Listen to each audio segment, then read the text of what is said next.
What's going on?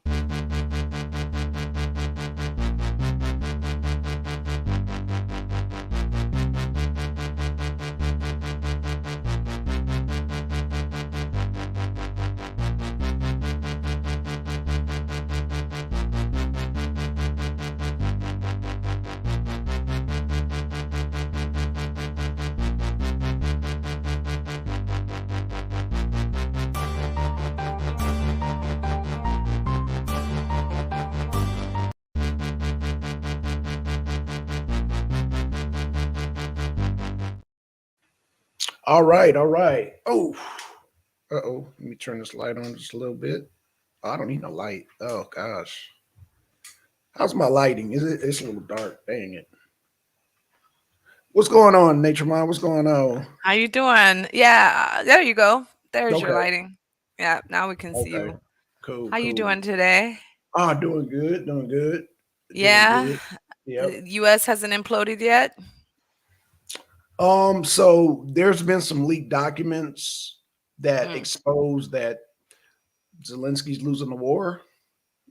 I kind of already knew this, but now it's official. And I love how they call it leaked documents as if it's important news. You right. know, Mhm. yeah.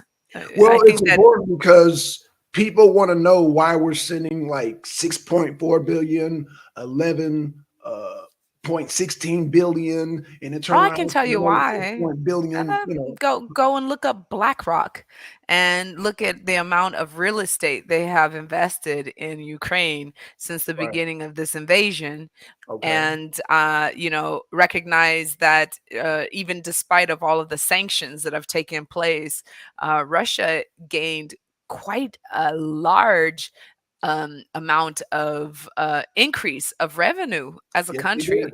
Yes. Yeah, they're making a lot of money right now, and It's so actually is the US, and so are investment companies in the US. well So sorry about my eyes today. We've been having a lot of pollen. windstorms. Oh, okay. No, no, this is not the place for pollen Oh, I at heard all. that. Dang. I would be able to survive pollen just fine, I think. Oh But wow. what we have is we have these sandstorms Right, and these right. very fine It's like granules. glass. Oh my gosh, I have never I started to feel a little bit of what you always tell me about, when the pollen season comes around when I was living in Yes. Eastern Europe Oh and yeah. the season would change so dramatically and my eyes would just feel, a little bit, when the bees start to come out and the flowers start to bloom, I was Right. sometimes feeling a little runny nose, a little itchiness, Yeah. but never did I expect living in a dry, sanding region that I would have the most adverse reactions Right. to seasonal change when there's no actual visible sign of change. So, yeah, Well, the, not visible that you can see, but there's a change. Like I said, yeah, there's yeah. things that you may not see that may be so small to you, but if it gets inside your sinuses and lungs, It's my or in the, eyes. yeah, your So, eyes, right? when this particular season starts to change here, what happens Hmm. is you get these very fine, like you said, glass-like granules, and they Right. cover everything in your house. And unfortunately, the infrastructure here is, I always laugh at, California construction.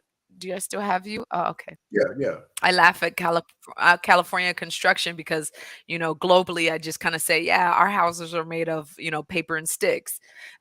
Where most Right. places you travel, they're actually made of like stones and bricks.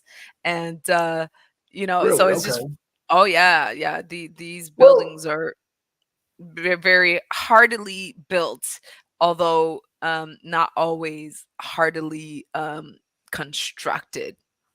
Because I don't know right. if That you're makes aware, but there was an issue in one of the towns here where a whole building just collapsed 8 o'clock in the morning. And that happened like two whoa. weeks ago. Oh They only wow. claimed one person dead, seven people injured, Right. 7 to 9 people injured. But it's really hard to believe that's the hard evidence. When no, reporters were allowed in the area. even to this day, was heavily guarded. And this is 8 o'clock in the morning. It's very unlikely that only one person is dead in that building. Right, right, So, I do worry about construction issues, especially when so many of the constructions went up so fast. Some of the right, constructions are a little bit old, and, they're definitely working on like quality control and working on, bringing the level of inspections up to a level where things like this won't happen. But unfortunately, they still are happening, as we saw in the news a couple of weeks ago. So yeah, we but so where it affects me, since I've moved here, is that none of the windows and doors close completely. So right. when the windstorms and the sandstorms come, they're coming right into the house. Everything's covered within, less than half an hour. Okay, And my body decided to build an allergy to it. okay, So I'm right, I'm okay, constantly, having issues with my eyes lately, constantly having little granules in there. right. So this is a new experience, when we're talking about physiology and anatomy here. Um, So I mean, will sunglasses help, or does it not? oh no, Doesn't no, even. no, no, because sunglasses don't even completely cover That's right. your They don't. Right. yeah, no, no, Okay. this unfortunately. And this is a situation where everything you touch, your clothes, everything is covered in this fine dust. Okay. So when you just move, Hmm. pull the blankets off of you early in the morning, if the storm has been going on all night, Right. it's already in the air.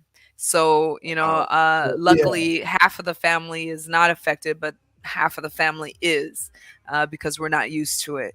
So, yeah. So I just wanted to tell you that's why my eyes are so red today, and they're just so Right. irritated, and Okay. it's affecting my vision, which has been a really tough Oh, thing. Yeah.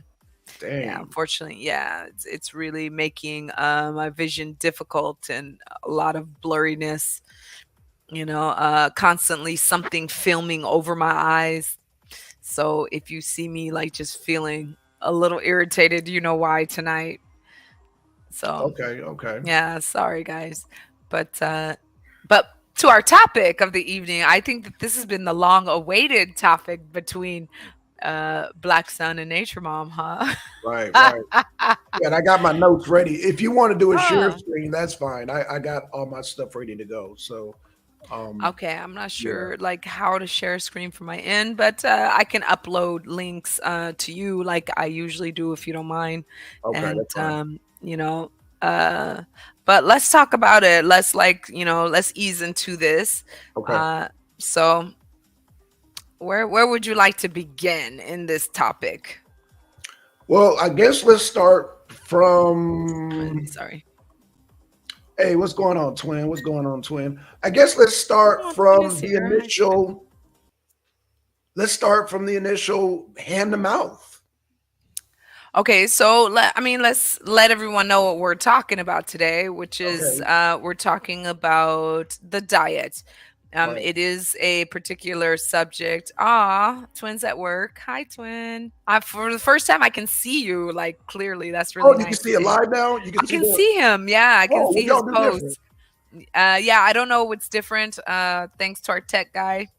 There, every week it's evolving. So let's Oh, just okay, hope. okay. So y'all did something different on your end. Okay, because this Yeah, same old over here. Like I said, only thing different is my mic. That's I it. mean, But and yeah, I can and I see don't have my more of headset. the screen today. So that's different. Wait, say it Yeah. again. I can see more of the screen. Oh, So that's oh. normally I can only usually see you and I, and then when you bring someone on, then it's just like you and I, or barely them, or you and them and barely me. And today I can actually see Oh. like a much more full screen. Oh, it might be your layout. You might have to. Do you have an account with StreamYard, or do you No, know? no, Okay, I no. think what's I have going on is your layout. You have to kind of play with it. I Oh, think okay. that's what's going. That's what it sounds like is going on, the layout. So you might just have to play with it. I guess. But Okay. yeah, yeah, So just play with it. I'll spend some time. Everything is a learning curve these days, right? Mhm. Right, right. So what we're talking about today is nutrition for Yeah. humans, Okay, yeah. and particularly Black Sun has been really dying to have this conversation with me Curious. from a nutritional point of view. So I'm going to share it not only from a biological point of view, I'm going to share it from an anatomical and physiological point of view. Right. And I'm going to also share it from a nutritional point of view and based So we're looking on at anatomy. We're looking at anatomy, correct? we're looking at anatomy, we're looking Okay, at we're looking at physiology, we're physiology. looking at Okay. biology, and we're also looking Um, at nutrition as a study itself. okay. Now, let me be clear that I might not have agreement with the recommended daily allowances. I might Mm-hmm. not have agreement with the FDA, the USDA, Mm-hmm. and I might not have agreement in its entirety with WHO and other organizations that are federally based. Okay. And I just want to put the disclaimer out there that, this is in no way, shape, or form, medical advice. Mm-hmm. This is only from let's say, a student's point of view, Okay. from a studying point of view. This is from, just like a collective. I say, I don't want to speak for you, Black Sun, but I think that you would agree with me that this is from, our own research. So if you Right. have, health issues, if you have dietary issues, this is something that you want to, consort with a dietitian, a nutritionist, your primary care physician. We are not diagnosing you, and we are not giving you medical advice. This is just our take on the Our research research. that we've done and Yeah. the studying that we're doing. So, with that being said, we can commence. Okay. So let's start, like I said, from hand to mouth. So in Okay. order to put food in our mouth, we start with our teeth. You follow me? Yeah, I hear what you're saying. Okay. All right. Let me do a share screen. Let me do a share screen. So here, um, let's see. Let's start with the herbivore, with the humans. As you can you see the screen? Nope, I cannot see a screen. Oh, okay. Let me share screen Mm, again. Wait, something just happened. Wait, Okay. yeah, it's delayed probably. Oh, it's I delayed. didn't. Okay, I no didn't think problem. about the delay. Sorry. Okay, it might be a delay. Okay. So hmm how's the screen looking now? Okay, so I see herbivore, frugivore, and human. Okay, do I need to maybe blow it up a little bit? No, no, there's no need. Okay, I, so I'm this is I'm pretty clear. I mean, if someone wants a link, you can give them a link, yes, to look it up for okay. themselves. So this is a clinical anatomy by Wiley Blackwell. And if you look at the human, you look at the frugivore, and you look at the herbivore, they all have flat teeth. That's number one. They have flat teeth, which is designed, according to Wiley Blackwell, to crush fruits, vegetables, nuts, and let's see. And can you tell us who Wiley Blackwell is, please? Okay, Wiley Blackwell has a book called Clinical Anatomy. Okay, and he So is whom? basically, he's comparing what it in his book, A Clinical Anatomy. If you look in his book, he's comparing the anatomy of not only the herbivore, frugivore, and humans, but he also compares the anatomy of well, the autonomic. Okay, so the animal anatomy and physiological comparison, Physiological. A right? physiological comparison. Right to human, Okay. right. So Okay. basically, starting off with just the teeth of humans.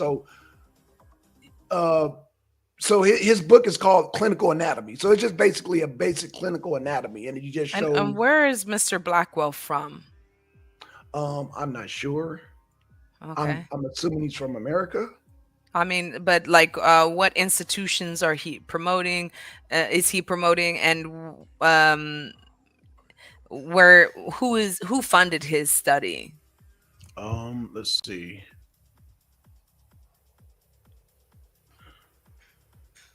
Let's see. You can't pull them up when you're in. It's Let's not. see what Yeah, I I didn't can want do to. Yeah, I here. didn't want to. Wiley. Okay, so I'm Yeah, it gonna should just be a basic find. anatomy book, clinical Okay, anatomy.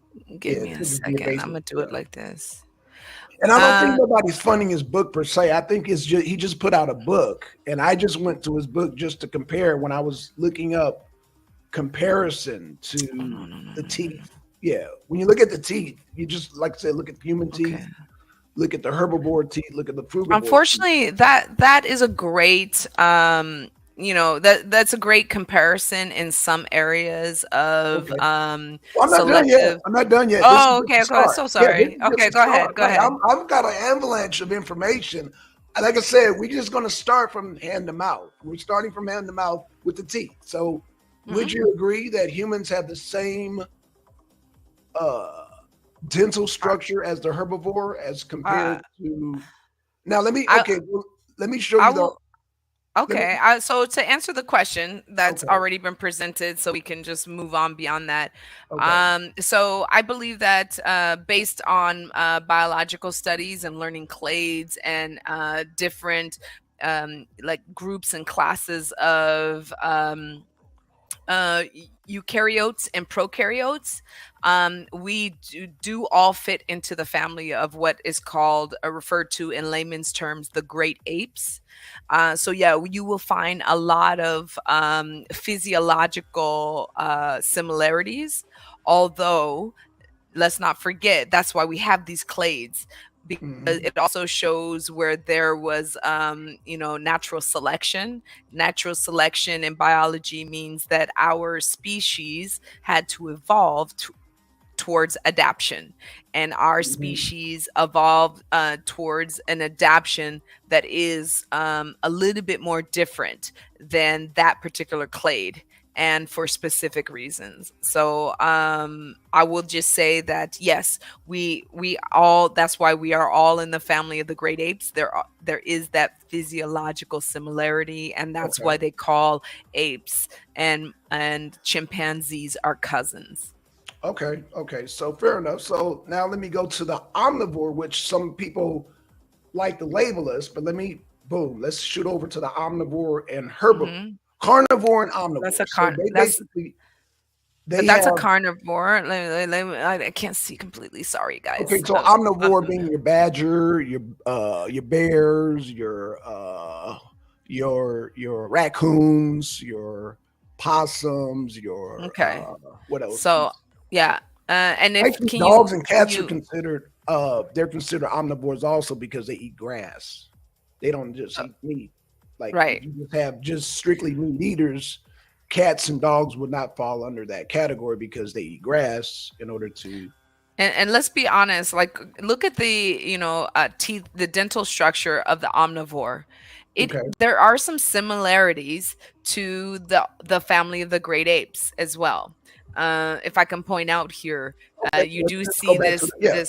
flat Okay. layer in the very front, Right. That's a where chimpanzee right there. If you look in the center, that's a uh, chimpanzee. right. So when you see the chimpanzee and the human, you see that there is, the frontal set of dental that is very, let's say, not parallel, but they have a particular linear shape, and then we all have this similar, like, let's say, canine tooth that recedes down, Okay. and so we all have this in common. Now, in some species, it's much more pronounced, but we have this in common, which is why we're all in this eukaryote, clade system, phylage. We're shown to be very similar.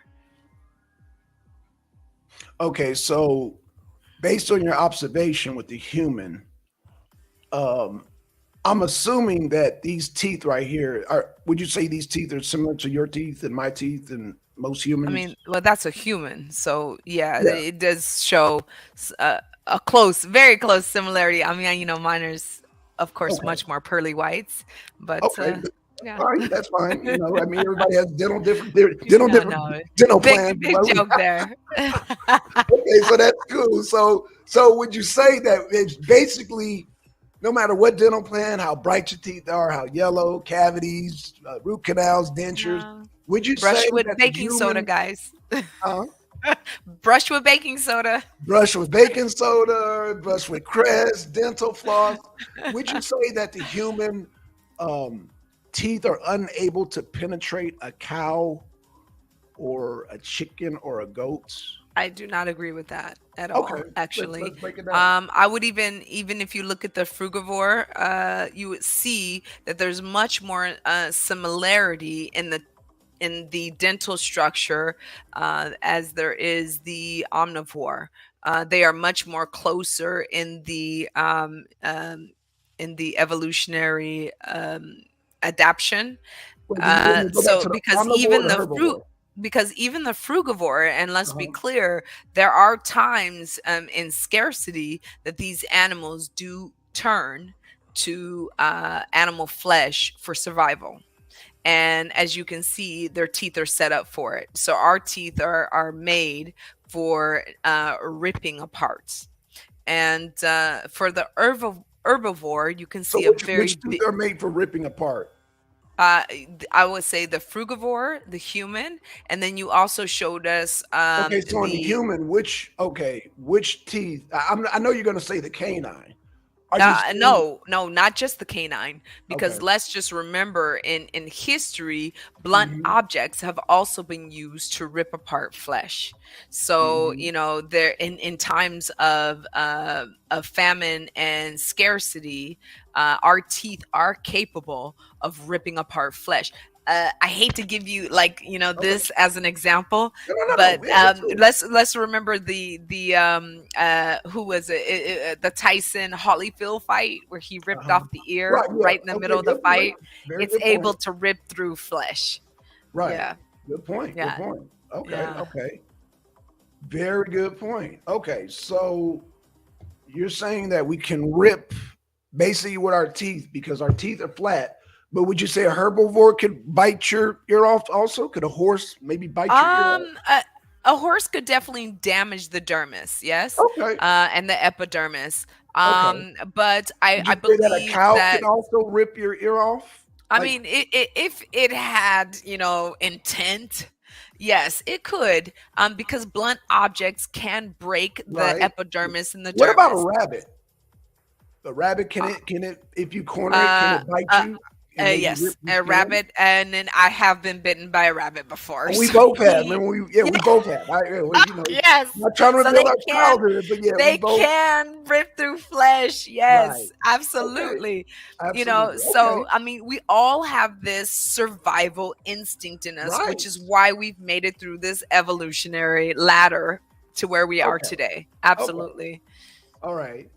So, so it seems that your argument about us ripping off flesh, it seems like the herbivore can rip flesh too in a certain situation. Like you said, the rabbit, the horse, the cow, if they're put in a position, they can bite and rip your shred your skin. Yes, yes. And Or so okay, let's so just think about even when the herbivore, I mean, if I can just relate the herbivore for a second okay, to the prokaryotic species like the Venus flytrap. The Venus flytrap is a flower.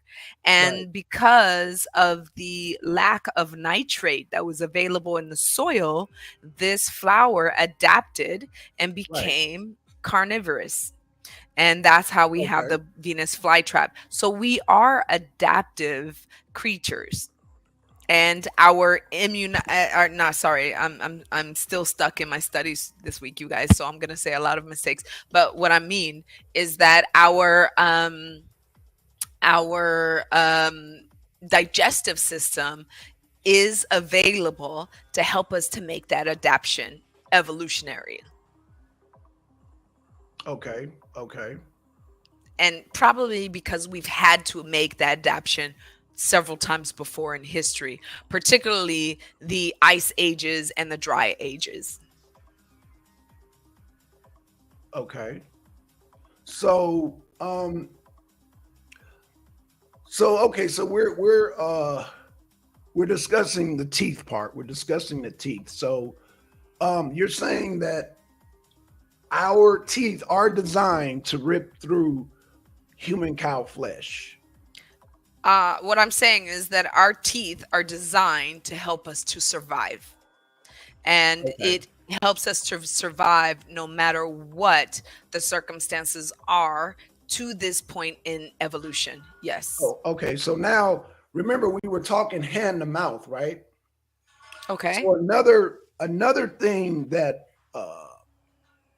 because we're all talking about survival of specific species. So So sorry, you guys. It's so hot right now. oh, I that's just fine. like That's fine. You're good. You're good. sorry. Yeah, You're it's good. You're very good. hot, and it's Okay. getting hotter every day, all day, all night, with Okay. sandstorms. So you will admit that our canines are blunts, correct? Our canines are the sharpest tools in our mouths, and I do believe from the evolutionary scales, as we have adapted and we've been able to find other sources than just waiting for flesh sources, depending on which region we are from Hmm. in the world. I think it's a very clear reason why some people have very much more pronounced canines in their family lineages versus people in more western states who have much more blunt canines in their family lineages. So the people who have more blunt are usually those who are from more advanced societies Okay. that do not have to rely on meat as much compared to their evolutionary progression. Okay. So Now, this is my speculation of it okay. Okay. So when we're talking about genetics. we're able to rip flesh Correct. and then we start chewing, correct? Hmm. Okay. So based on this study on the same now this is Animal Biology by Sue Davis. She says that carnivores and omnivores don't chew their food. But if you look They at they usually ingest whole, they rip it. wh- Yeah, they rip it where because they have our diet. sharp. Okay, right. They have sharp fangs. They rip it and they basically do a Pac-Man. They shred the meat and gobble it whole because they have enough stomach acids to basically break down so they don't have amylase in their mouth. The omnivore and the carnivores don't have amylase. They can rip it whole and they have enough. I think their pH stomach acid is 3, so they're able to absorb the meat on contact when they get into the digestive system. So would you say that would you agree that carnivores and omnivores don't chew their food? That they're able to shred their I'm food gonna and be honest with you. Like in my research and my studies, I did not spend a lot of time okay, on animal digestion okay. versus human digestion, But you would agree but that we chew our food I as did humans. do Okay, a short comparison. Let's say I did a okay, comparison between a horse, a human, and a okay, turtle. okay, And when I did this comparison of a horse digestive system, a human digestive system, and a turtle digestive system, what I did find is that there were okay. different Nathan, mom, you're way ahead. You're way ahead. I'm still in the mouth phase. so You ain't I'm worked there out. too. I'm coming to the intestines. I'm coming to the intestines, but Okay, I'm but I'm still just working on the like mouth. I can't tell you much about the Okay, that's fine. mouth as much as I can tell you about the functions of the digestive system. Okay, So so can we go back to the mouth? uh, we can.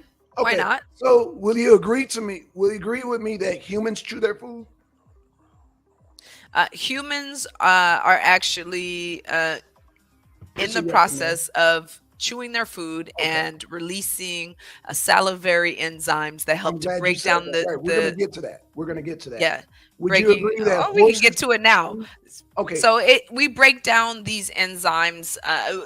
We create Which are our amylase. bodies Right. create in our saliva enzymes. No, amylase does not happen.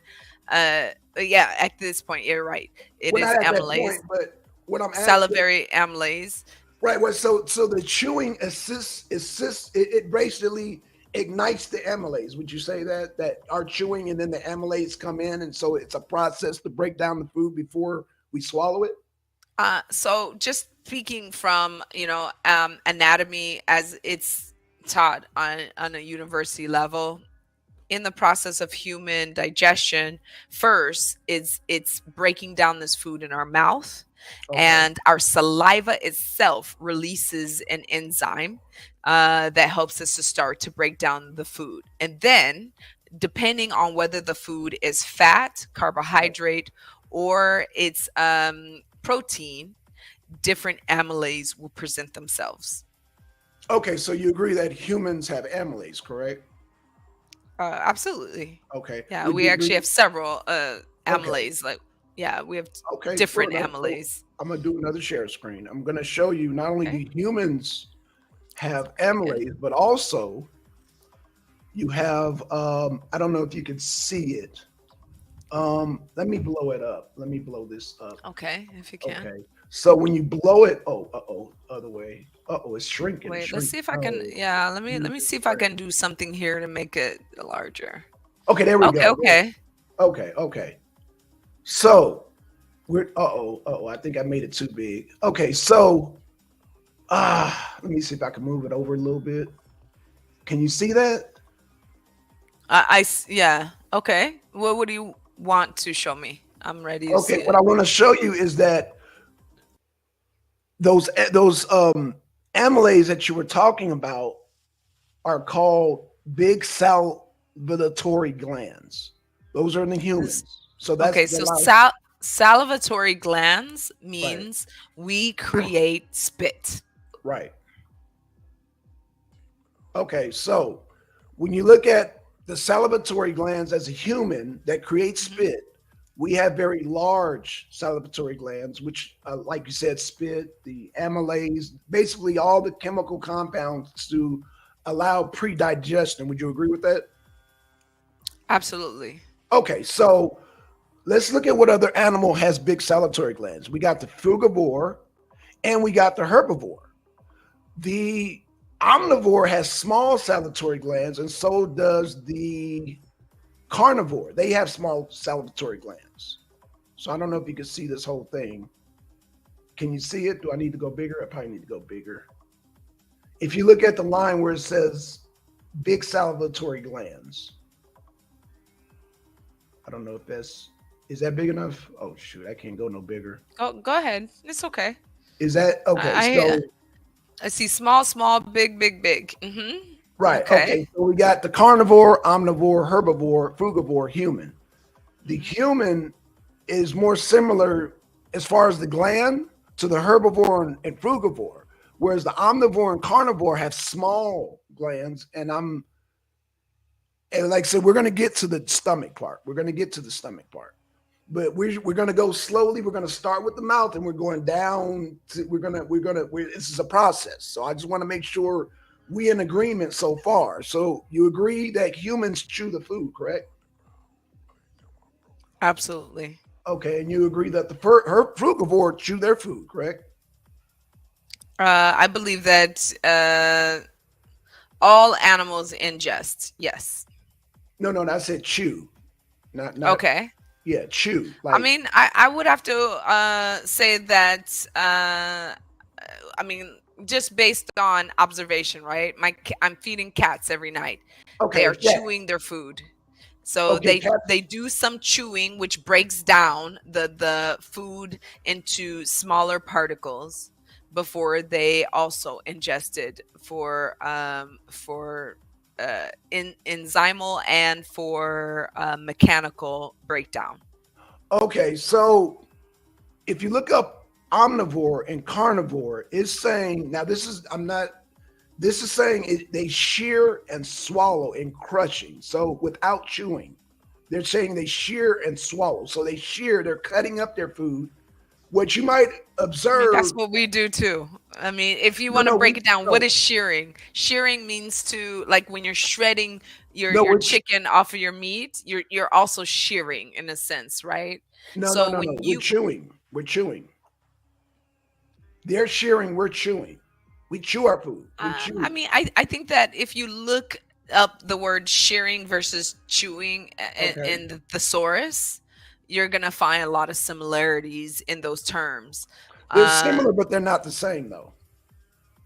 I mean, so basically, what we're talking about is tearing food apart before it gets into the digestive system Well, to one, I mean, cut I can see the or to similarities break because apart. shearing. I'm sorry. Go ahead. So we're talking about to cut up, to break apart, and that's exactly what we're doing as human beings as well. We are, in a Well, sense, when you're just talking about, language, okay. you're shearing versus ripping versus tearing versus separating. Yes, we're all separating our food before we get it into our digestive tract. Okay, good point. So Correct. then that brings me to the upper jaw. Your upper jaw. Would you agree your upper jaw is stationary? So absolutely, our upjaw is It's stationary, stationary. correct? Okay, okay. Would you say that I your mean, only our bottom? mandible moves. Right. Okay, okay. So let me read this real quick. It says upper jaw sits on the bottom. Great lateral and forward mobility. Would you agree with that? Okay, so we're talking about what exactly? Sorry, When we I chew, kind of the lost it. movement of our jaw, because you just said that there's a difference. You're saying that shearing and chewing are the same, correct? You're that, I'm that saying that they have the same function, which so is okay, to so rip they have the apart, to same function. separate. So what I'm trying to show you is that Hmm. the mobility of our mouth. So what I'm saying is that our upper jaw sits on the bottom. And we have a lateral and forward mobility. You agree with that? Our upper jaw sits on the bottom. Yes. You'd have to define that a little bit more for me because Okay. I'm Well, not let sure me. I'm I clear. know. Yeah. I know that's kind of okay. Let's scratch Yeah, that. yeah. Our okay. We have a lateral and forward mobility.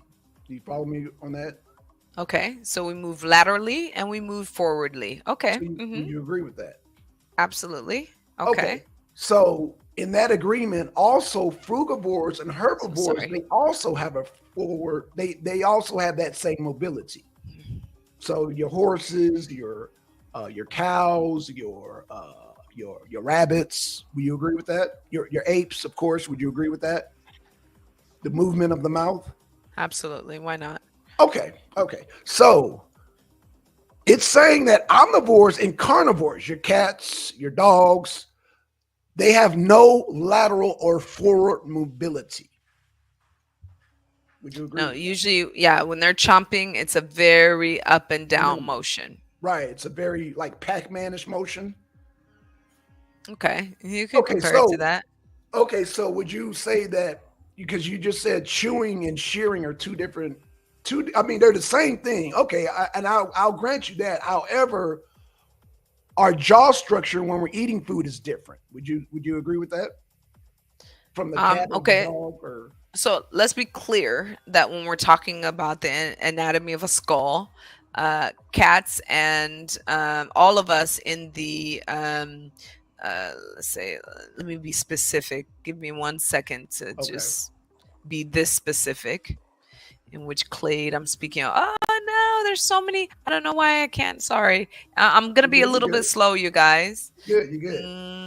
So in clades, when we're talking about particular clades, um, so let me just look up Okay.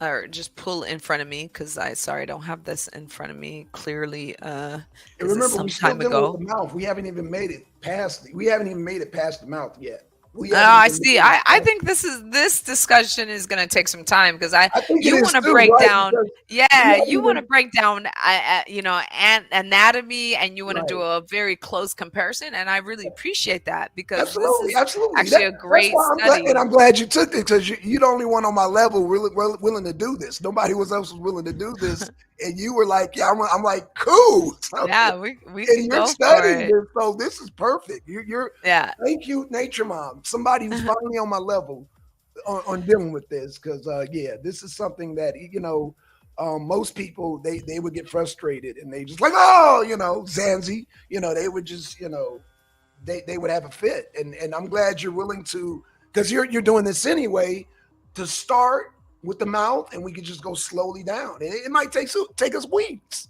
It might take us months, but we're gonna compare the differences. Yeah. So we established so far that humans we chew our food. We established that, and that you're saying that cats don't chew their food, correct?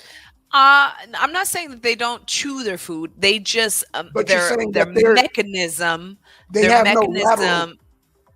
they have no What I'm lateral forward mobility, is what you're saying. It's very So what I'm limited. saying is that their mechanism in their taxa has adapted in a way where it has a different mobility Okay. than the mobility, because what you're comparing them to is the mobility of the great apes, and we in Okay. the taxa of the great apes. And then when I Right. say the word taxa, for those out there who are not wasting their time learning biology, taxa is like a group. When I say taxa, and I say clade, domain, kingdom, all these words basically mean in the spectrum of evolution, Hmm. how do we evolve as creatures. So we started off as very simple creatures. In the very beginning we were single organism, and how do we evolve into multi-organism like creatures here, Uh-huh. different from plants, different from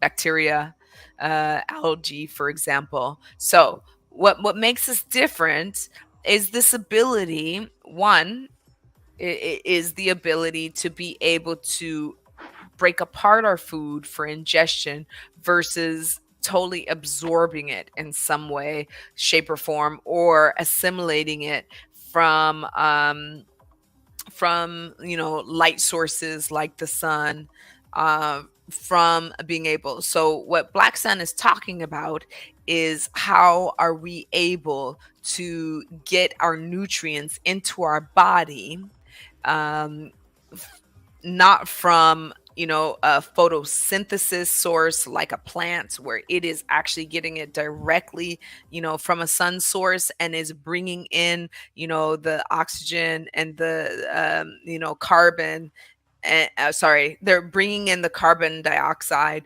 They Hmm. are processing that carbon dioxide, and they're releasing their byproduct, or their poo in a way, is oxygen.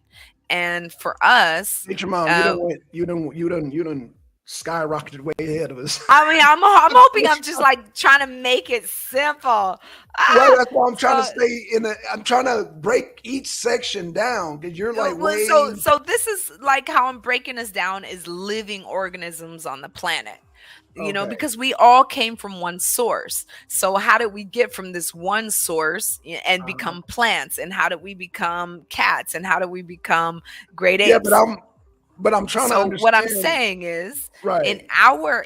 our particular clade, in our branch of evolution, we became animals who were able to actually manually break down our food first. So when I'm answering your question, and what I'm saying is, versus a plant, versus bacteria, and other living sources, we're able to manually break down our food so that it can go through a next process of chemical breakdown for nutrient absorption.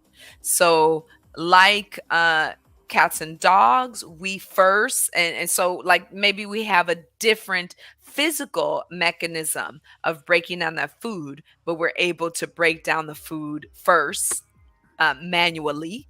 Right, and I'm And saying then most herbivores and frugivores go through that same process through the mouth first. exactly. So What that's I'm what I'm saying saying is that too. We're carnivores both saying and it omnivores, in the right? same way. They just shear off and they lop large chunks. They don't even. But that's not necessarily true. That you never see a dog or a cat that's just like gomp, gomp, gomp. They're actually manually breaking down their food as well. So they are, in their process, it's called shearing, where they're much more sharper dente, and they're actually able to like shred it a little bit more, where we take it and we grind it a bit more, and we're like So we breaking it grind it. down. So We're cats and dogs grinding don't. it, Right. and whatever we're eating, we're grinding it down, and then Mhm. we're trying to break it into chyme. And what we want this chyme to do is become functional enough to be able to go into specific Let me areas ask you of a our question: body. are cats and dogs able to grind down broccoli from the structure of their teeth? So I've had pets who eat vegetables, But just like do I they have grind kids it? who No, eat no, no. I vegetables. didn't say eat. No, we know Yeah, so omnivores eat vegetables. Do they they chomp, grind chomp, chomp. down? Yeah, Do they and grind down? and as you put it, they'll shear it apart. And I've even watched a cat. I've been cat sitting recently, who Okay. would take its paw and actually help break down the food that he likes. That's hard to chomp down. So You're yeah, not answering my this question. is. Did I Do not they answer your grind it question? down with their teeth like we are? Because we're able Uh, to grind down broccoli with our teeth. Okay, so and let's make that completely, clear on the spectrum, right? Because I have a child who does not grind down food, and I'm always telling her, if You you say don't most, chew your food, right? you are gonna have digestive issues. So Fair she enough. would just swallow it, right? Like a cat or dog or an animal on the level that you're talking But what about. you're saying, your daughter is But we designed. She's able to grind it down. She just doesn't want to, she has not learned how to but she's able to connect her do it. brain or body to do it. But she's But able let's to do say, it. but She's able to a learn it. cat and a dog, they have learned how to get around it as well, especially living with humans. They found So you're ways using saying their that they cannot paws. grind. Cats and dogs can't um grind down broccoli. This is what you're saying. oh, so once again, we're talking about semantics here, because I believe that shearing is a form of ripping apart, and so is grinding. So the cats and dogs they can't chew on broccoli, correct? They can't chew on, but they are not considered herbivores. But that Well, also does not mean, and I think I well, they're get what considered you're going omnivores because towards. they, like I said, they eat meat a majority of time, but they do eat grass. But that doesn't cancel. I mean, because I feel like I'm getting where you're going with this. I feel like you're saying because they can't do that, then we are further away from them in the evolutionary scale. And actually, not that's not necessarily true. That's not biology. And what biology is What I'm saying, saying is something different. my argument is that we have evolved to grind down broccoli when they're not. That is very significant. It's, let's say for example, yet they will eat it, especially if it's a matter of survival, whether they can grind it No, down no, or no. I not. don't. I don't. That's why I label cats and dogs as omnivores because they are able to eat. You know what? Yeah, They are yeah, able, and I can share with you. They are able to eat vegetation. absolutely. I can show And you we've the seen dogs. it, right? Right, right. Yeah, Yeah, yeah. and We've that's why seen they it. get worms, because they're eating the bugs and the Like I grass, said, we and they're haven't made getting. it to the digestion. We're still here. We're still Okay, here well, so let's, okay, go because ahead. you're Am I quick? no, Sorry, I you're just quick. took it You're as a quick, but I'm whole. trying to take it step by step because you're there, nature mom. You get Okay, it, okay, but okay. you're like at the starting line. You're already at the finish line. And I'm like, Oh, we're still back here. We're still trying to establish. okay, okay, Like we're still in training. okay. So so let's you're go so through you're way training. ahead of us, nature mom. And all I'm saying is that we're Sorry. still here. And Okay. what I'm trying to establish is that humans, like okay, we chew gum, right? I don't, but I most mean, humans will humans are you're engage in able this. to. You if you choose You to, have you're this able to, ability. You have this choice. as Exactly. opposed to your cat will not be able to chew gum. No. Right. Okay. So can we agree? Because I'm trying to move forward. Can we agree that humans chew their food and cats and dogs don't chew their food? We'll say that humans should chew their foods, Okay. and cats and dogs, yeah, they should, and majority don't, and that's a big issue in our society and with our digestion. Just a Okay. key So point would you here. say? Okay. So would you Yes, say it's healthier for humans to chew their food? absolutely. Yeah, we Okay. are designed to have it broken down And so it's that not our necessary enzymes. for a cat or dog to chew their food. No, their digestive system is different. We're still here, but okay. Okay. I guess your tongue is considered No, digestive. let's be clear. Okay. The You're right. minute the food goes in your mouth, your digestive system has begun. You know what? You're right. You're right. So let's move to the next step. Okay, I think we're making progress here. Okay. I think we established that humans can chew their food and cats and dogs can't chew their food. I think did we establish that? And we've also established that digestion begins in the mouth. Yes. Yes. Yes. That's important to know, ladies and gentlemen. Yes. Yes. And we have established that humans have large glands, correct? For the Yes, you amylase brought and up all. that they have So we, large glands. I mean, because, yeah, okay, our lymphatic system is very different from many animals, including our other great apes. so can we keep this simple? Can you agree that humans have a pre-digestive system in their mouth? Wait, digestion, not pre digestion, according to nutrition as a science, according to anatomy as a science, and according to biology as a science and physiology, digestion begins in the mouth. Yes. Okay, so It we're is still in the considered mouth. a part of your digestive system. Okay, because I'm trying to move past the mouth, but we're still in the mouth. So it's one more thing I got Yeah, to no, address you in the mouth. can't. You can't as a scientist. When you're Okay, talking well about then, the you know what? digestive Okay, system, you have to include the mouth as a part of the for the digestive sake of system. science, can we move to the next phase? I mean, because So we're your still in the beginning. esophagus or throat? Or where would you like to go? Saliva.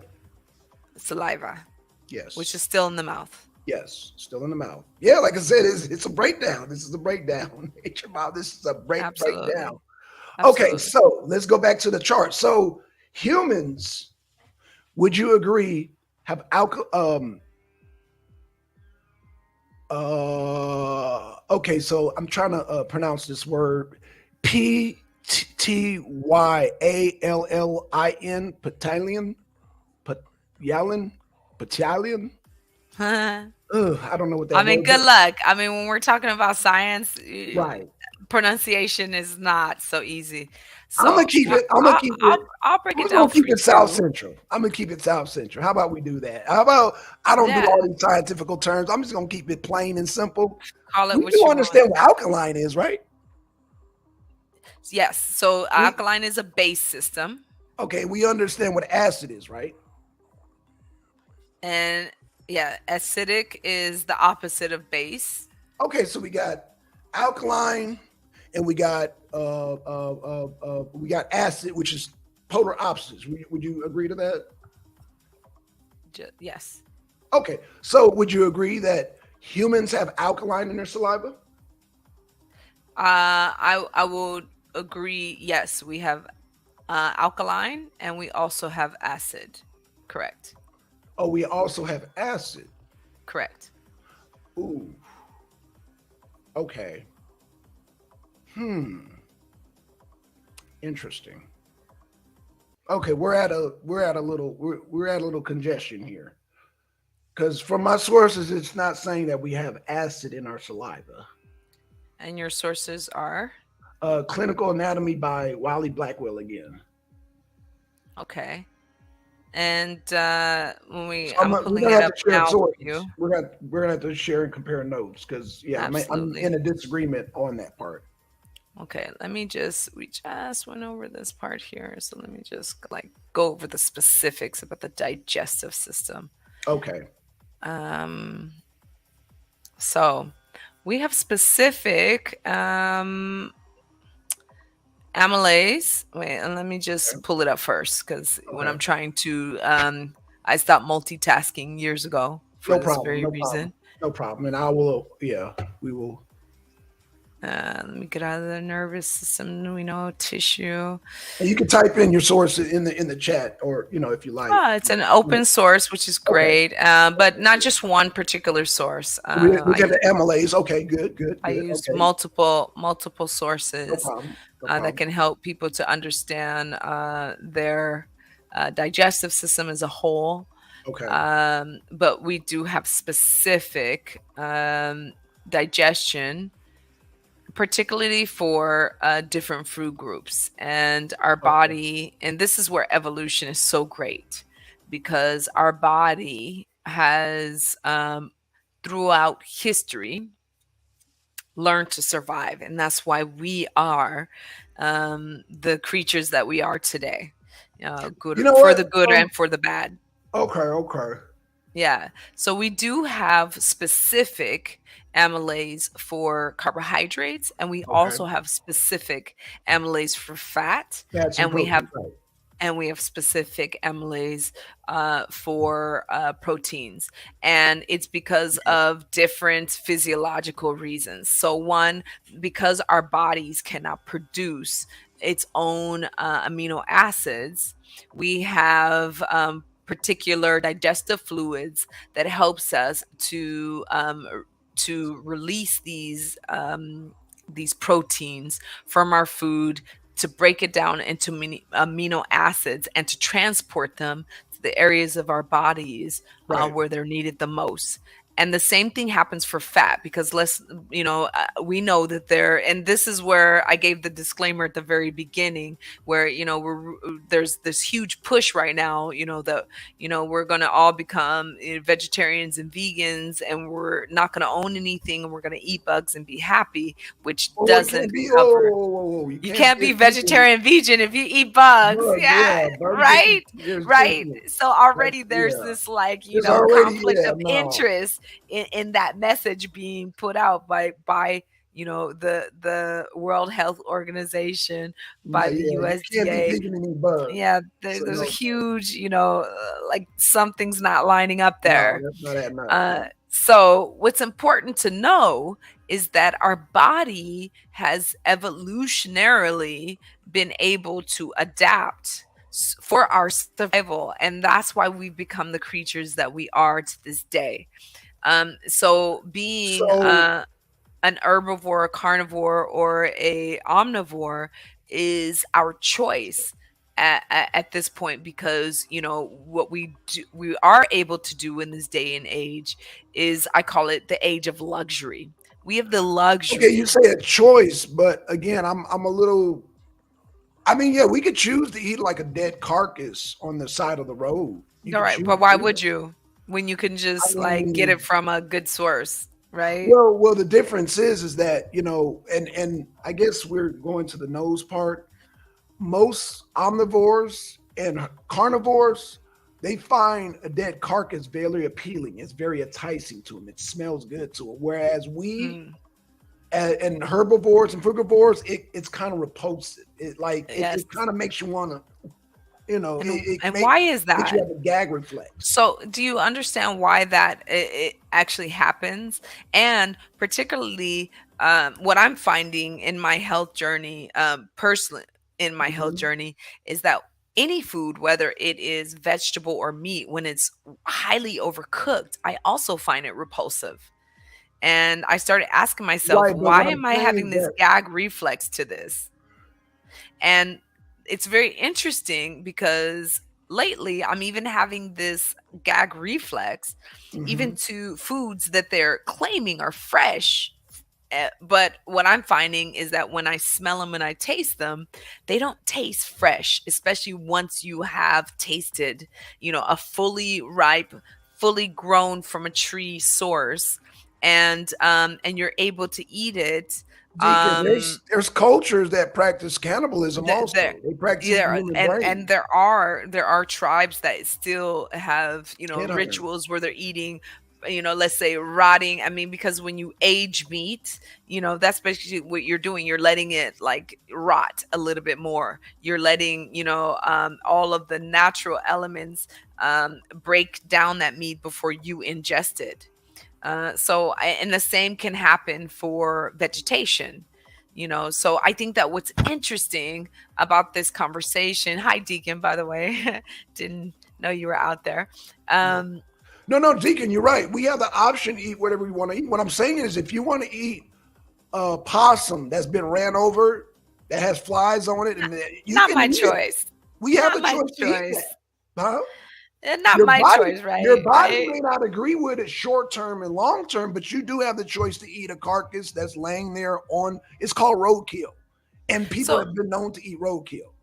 let's also be clear that, like, for example, the apples that you're buying from the market today Right. are not necessarily fully nutrient dense apples, not Hmm. like the ones I can get from the tree that used to sit in my yard and that bloomed every 2 years Right. and was able to give me fresh and fully ripened apples. No. I So understand. No. I do you get where I'm understand. going with this? I So, do. like, I can I taste do. very clearly the difference between those apples and the ones that they're selling in the markets that are making my stomach bloat and that are making me not feel well. And after a year and a half of eating those, I'm still trying to recover and I'm going through fasting It's to try funny. to let my cells recuperate from them. It's funny that you say that, Nature Mom. Are you likely? And I mean, So would you say, because you have GMOs? I see where you're going with the vegetables. No, not just GMOs. It's Okay, well, not let me ask you this necessarily question. GMOs. Let me ask you this question. Would Let me you just trust? clarify that. Let me just Okay. clarify that. It's not necessarily the GMOs because Mhm. that's a misnomer. I'm talking about the produce that is being picked too early and Right. they are not nutrient dense Right. Well, now and we're they are dealing with not capitalism. I working get all that. and they're Right. not working with our digestive systems. Right. They're actually working against us and Right. hurting us, and they are not nutrient dense foods. Right. The But what I'm trying to. nutrients Right. But what I'm trying to deal with, that's a whole nother capitalism I think discussion. that's a part. It's not just about capitalism. It's about us understanding what we're eating, and Right. I'm But just what I was keeping just it trying to. to.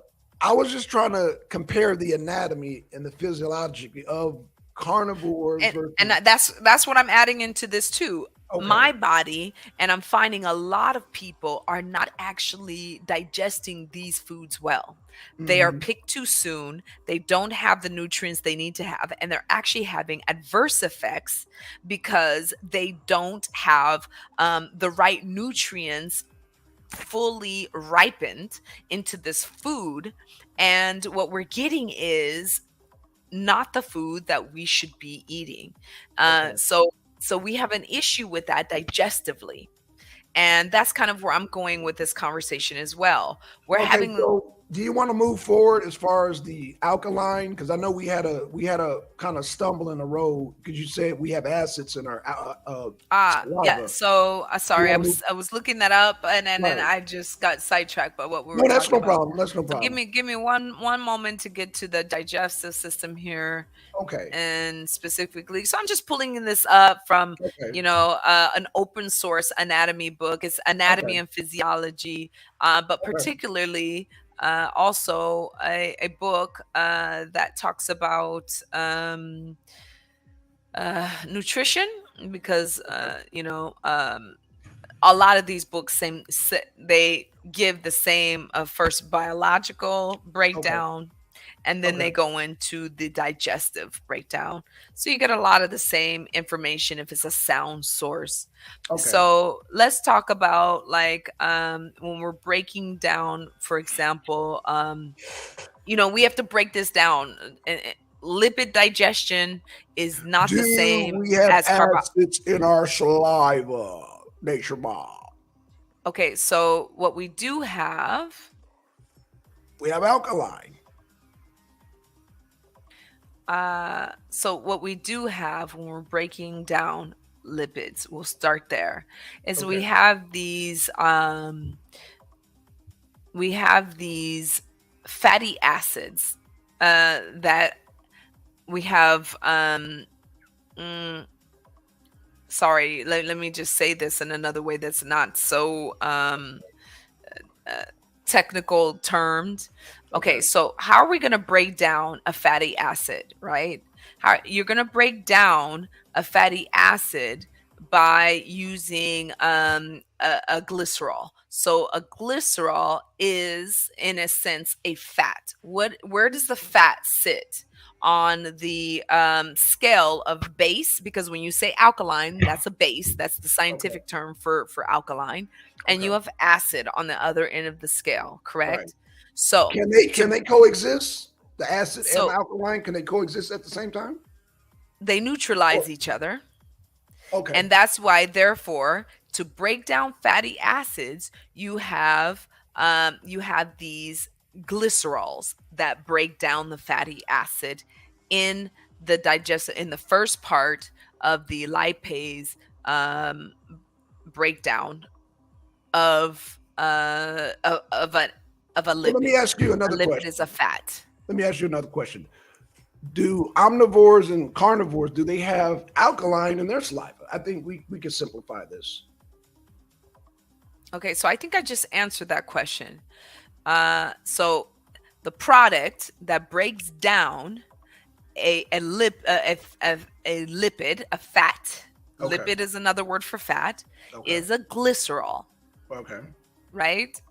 Is a glyceride. Sorry, not glycerol. I keep mixing those two. Is a Okay. glyceride, right? So Okay. in order to break down this triglycerol, this fatty acid, you need a diglyceride. So when you hear the word glycerol, glycerol sits Yeah. in the category not of an alkaline. It sits in the category of a fat, of a lipid itself. So you have a lipid that wants to break down this fat into an emulsified product. So something that can eventually become bile. Yes. So you're saying that it's an acid?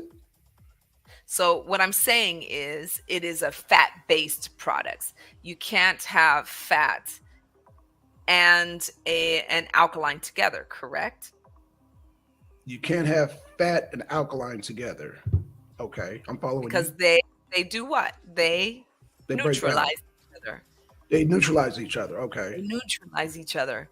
So in the process, or no, I guess you can say it like, I mean, can we say, let's look it up. Let's even be Okay. very specific about it. All right. So I'm a trying to get past the glyceride. mouth. I'm trying to get past the mouth. We Okay, hadn't even so got past the a mouth. diglyceride, which is Okay. what breaks down a fat, specifically, is a product of Okay. lipid digestion consisting of a glycerol molecule that has two fatty acids attached. Okay. That is the scientific definition of it. So, I mean, when you say fatty acid, would you say it's an acid or would you say it is an alkaline? The fatty acid, I would say, is an acid. So, specifically, to break down a Mhm. lipid, you are using this diglyceride, which is made up of two fatty acids attached to the molecule. Okay. And that's Okay. the So basic science. that would make the that would fall under the herbivore also then, right?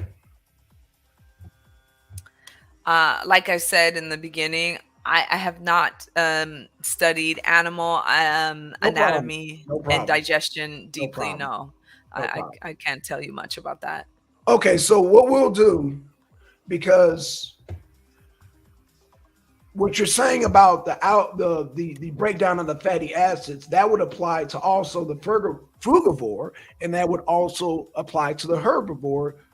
No, but I specifically said we're only talking about a human Right. digesting a lipid, which lipid Hmm. equals fat. So fat Hmm. can come from not only a plant source, but it can Hmm. also come from a meat source. So Hmm. it doesn't matter, you know.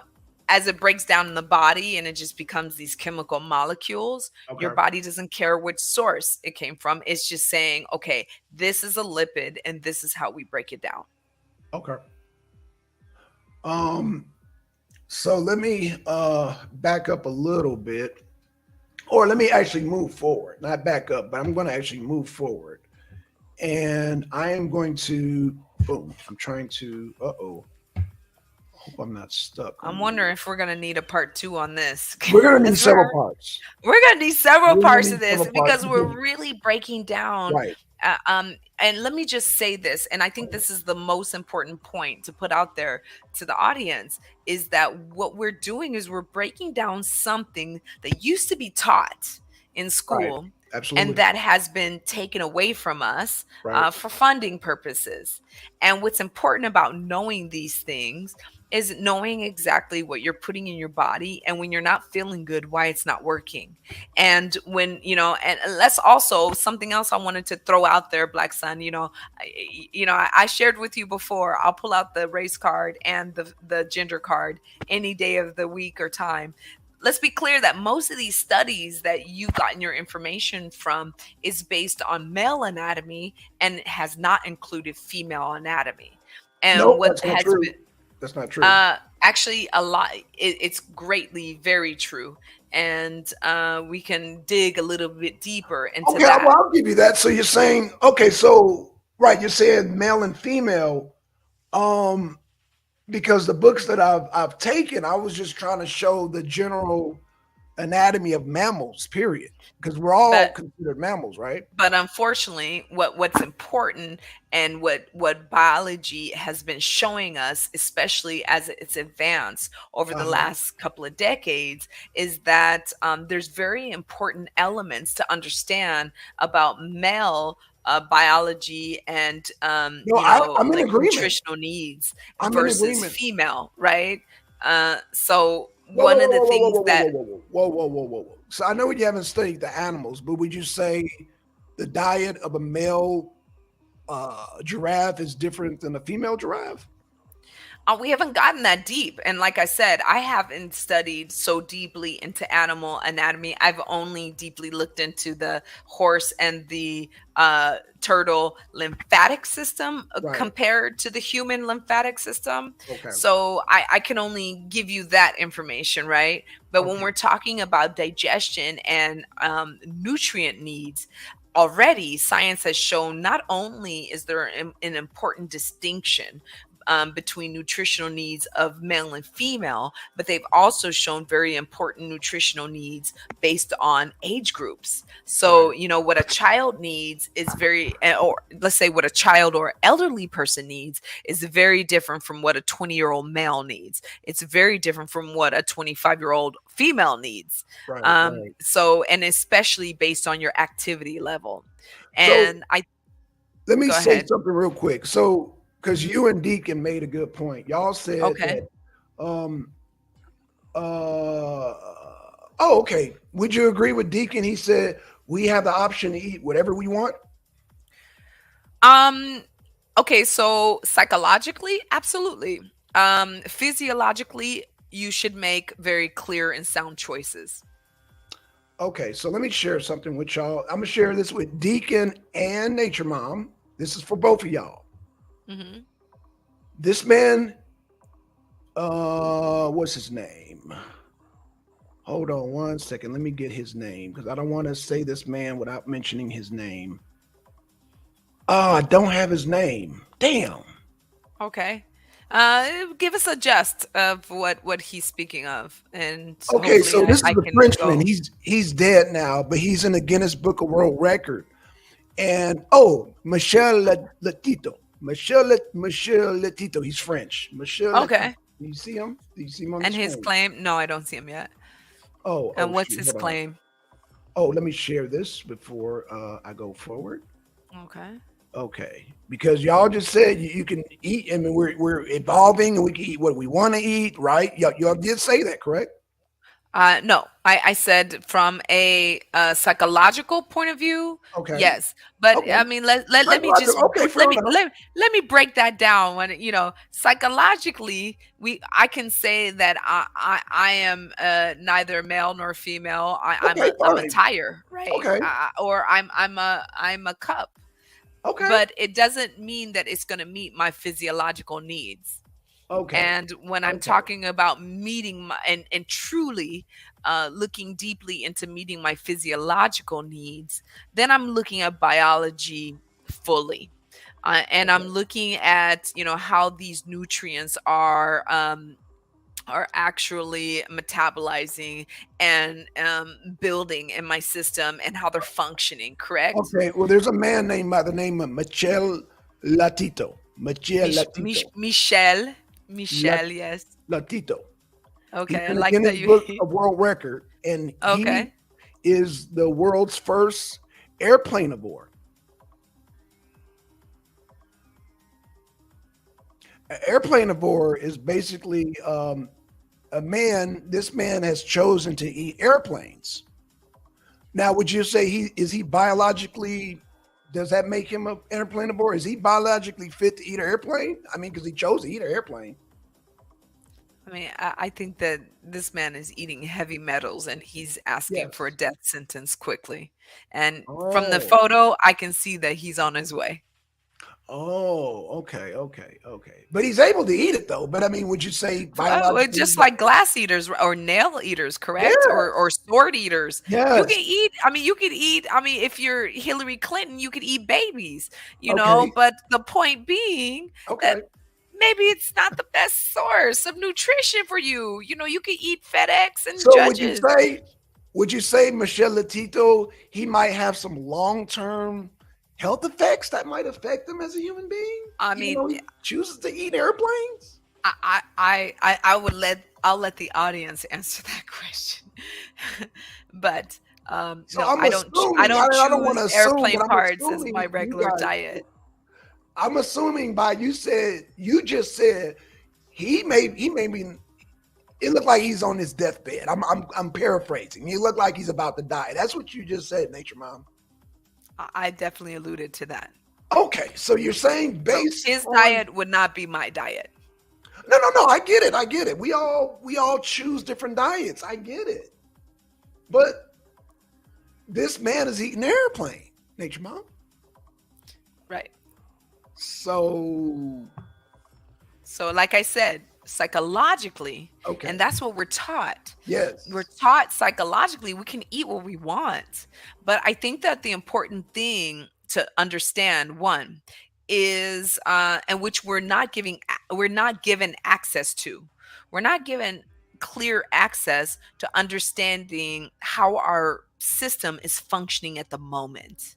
And when we So we need to understand whoa, wait a more, minute. So we need to understand how our system. So our is teeth are part functioning, of our system. how no, no, let me be very Okay. specific. So, how our blood is processing, how our food is actually metabolizing in our So our system. teeth don't play There a are part in that.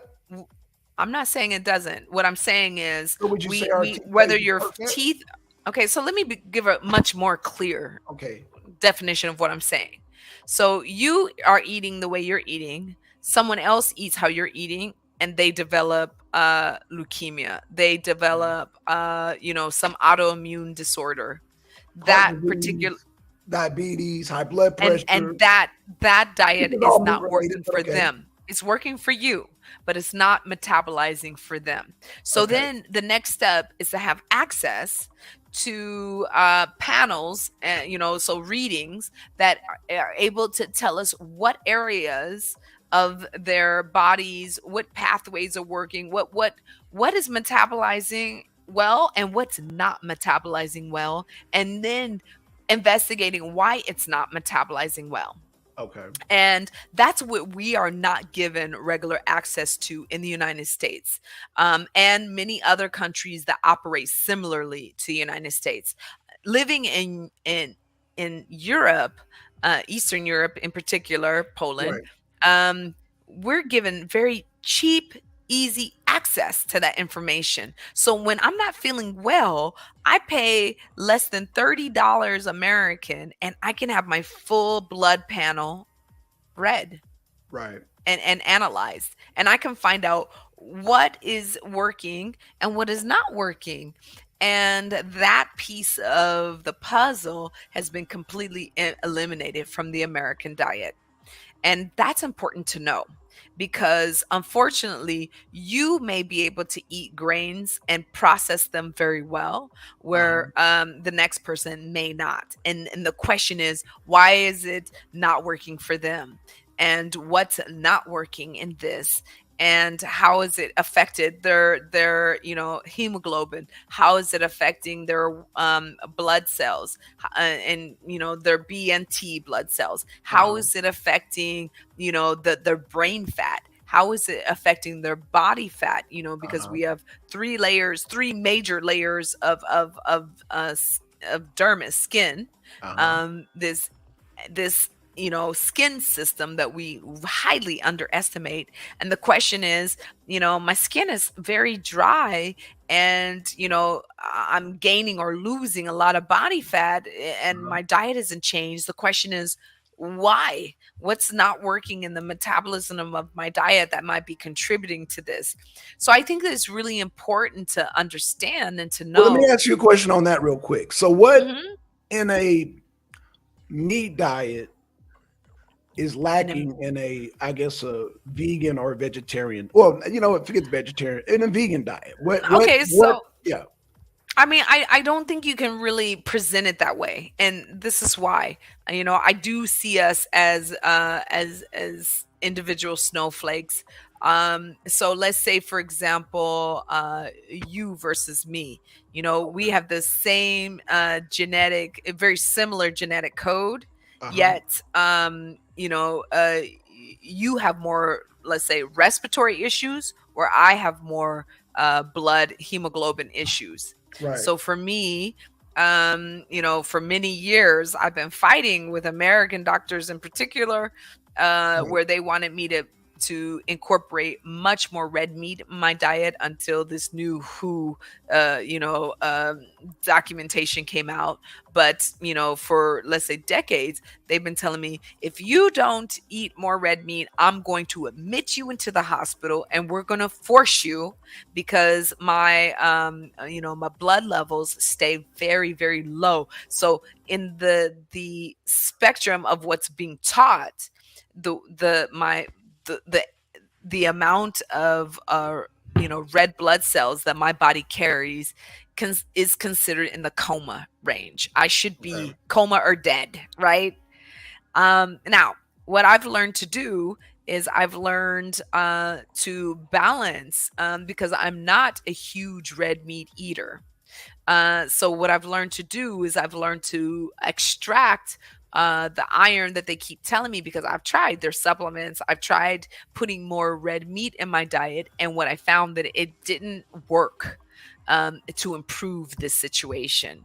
But where I did find that I had much more improvement in my oxygenation and in my energy levels was by adding much bigger leafy greens, not small leafy greens, big leafy greens. Okay. I'm And glad you that said that. worked for me.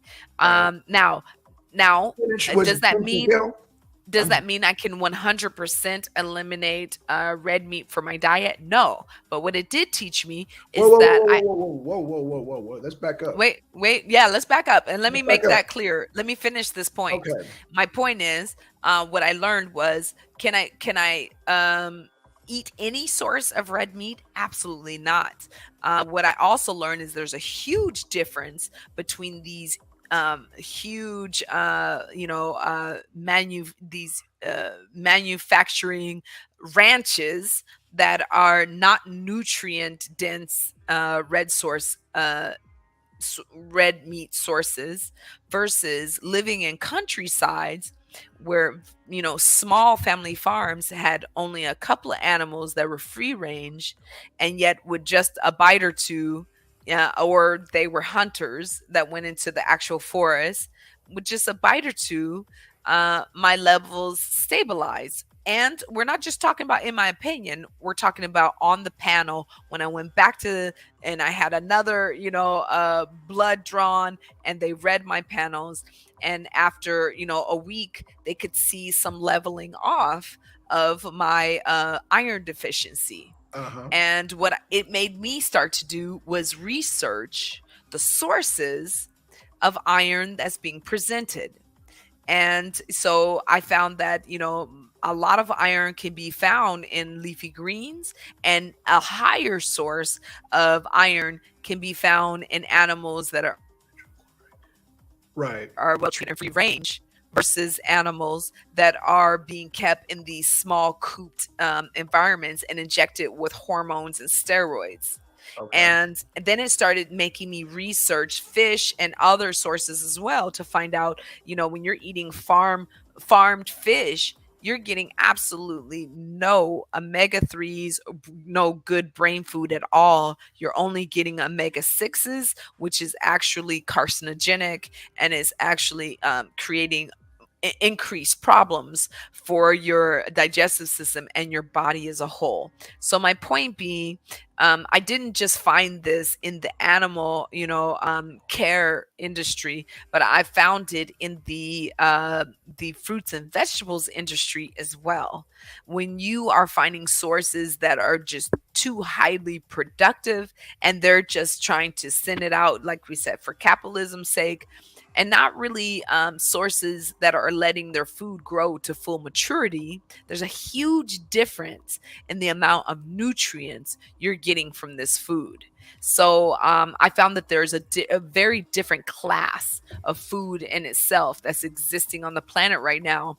And these sources that are considered, nutrient dense sources are becoming scarce.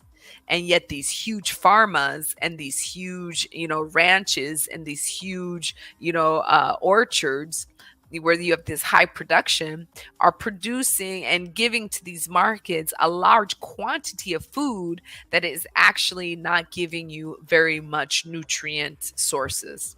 Okay, so real quick, can you see the screen? Yes. Okay. Let me see if I can hide this, get it out of the way. Okay, so would you say cholesterol is a big issue with human beings across the globe, especially in Um, America? I would say that cholesterol is a huge issue for people who are eating very high sources of saturated and trans Good fats. answer. Good answer. Would you say that those people might have issues metabolizing large amounts of cholesterol? Oh, okay. So, is your question? Are they having issues metabolizing a heart? I think anybody um can have trouble metabolizing um what is considered in layman's Well, term let me ask you bad this: cholesterol. can Now, you absorb large good amounts of cholesterol, cholesterol? I think that it's important to absorb higher amounts of what's considered good cholesterol and lower amounts of bad cholesterol. So I LD, guess what I'm sorry, trying to ask you is like sorry, metabolize. Like, can we metabolize large amounts of cholesterol? sorry, sorry, you guys. Oh, you good? You good? Thank you. Yeah, Yeah, it's dry out here, you guys. no problem. Sorry. No problem. Yeah, trust me. I know that the pollen is Yeah. number Oh, one. I mean, it's in my throat, it's in my nose, it's everywhere right now. Um, okay, so the question of metabolism, I mean, sorry, cholesterol, sorry, you guys. I'm still in the coughing phase. Yeah. Well, let me get Let to the me, point 'cause I think I'm beating around. So, according to okay. Clinical Anatomy by Wiley Blackwell again, he says that humans, frugivores, and herbivores metabolize small amounts of cholesterol and vitamin A. Omnivores and carnivores metabolize large amounts of cholesterol and vitamin A. Okay, and the point being, The point being is that uh, we cannot absorb. large amounts of cholesterol I mean, like I just omnivores caught do. that from what you said. Okay. So I Okay. think that this is what's important to understand. And I think that this is where there's a lot of misnomers put out there in the media, and where we've lost a lot of our education and Hmm. connection to our food. So you have two different types of cholesterol.